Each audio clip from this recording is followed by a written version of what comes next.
महेश्वर बाळा, अरे अरे माझं ऐकून तर घे. अरे ऐकून तर घे. तुझा राग कळतोय मला,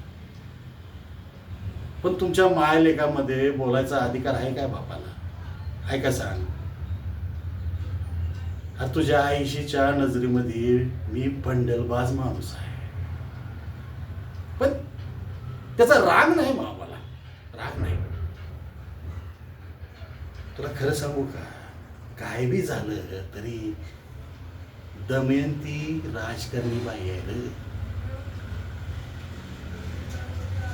लहानपणी लेकराला मायेची गरज होती, तेव्हा घराबाहेर पाठवलं त्याला.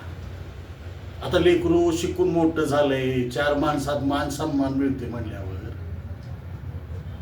आता लेकरू घरात हवाय. तुझ्या कर्तृत्वावर राजकारणाच्या पोळ्या भाजायच्या आहेत तिला. मी काय तिला आज ओळखतो होय? ए बाबा, हात जोडतो, पाया पडतो, विनंती करतोय तुला. तू का तुझ्या मनात येस गोड नको बाबा. काय शेवटी माय आहे तुझी, आणि तुला तर माहिती आहे मला घरात वादबीत सहन होत नाही.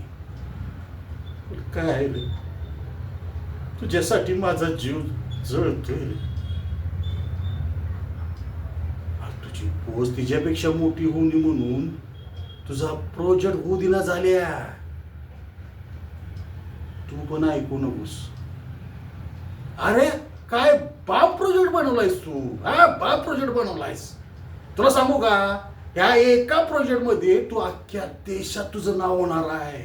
लिहून घे, लिहून घे. आणि हेच नको आहे त्या दमयंतीला, म्हणून अडून बसली.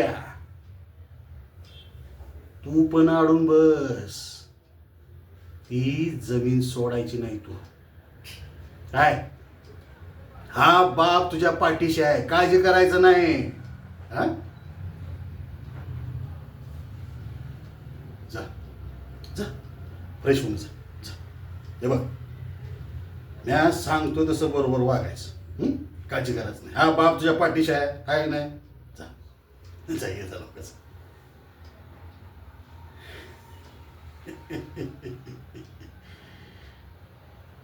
माझ्या राजकारणातील काटा दमयंतीला बाजूला करायचं तर हा प्रोजेक्ट झालाच पाहिजे, झालाच पाहिजे. काय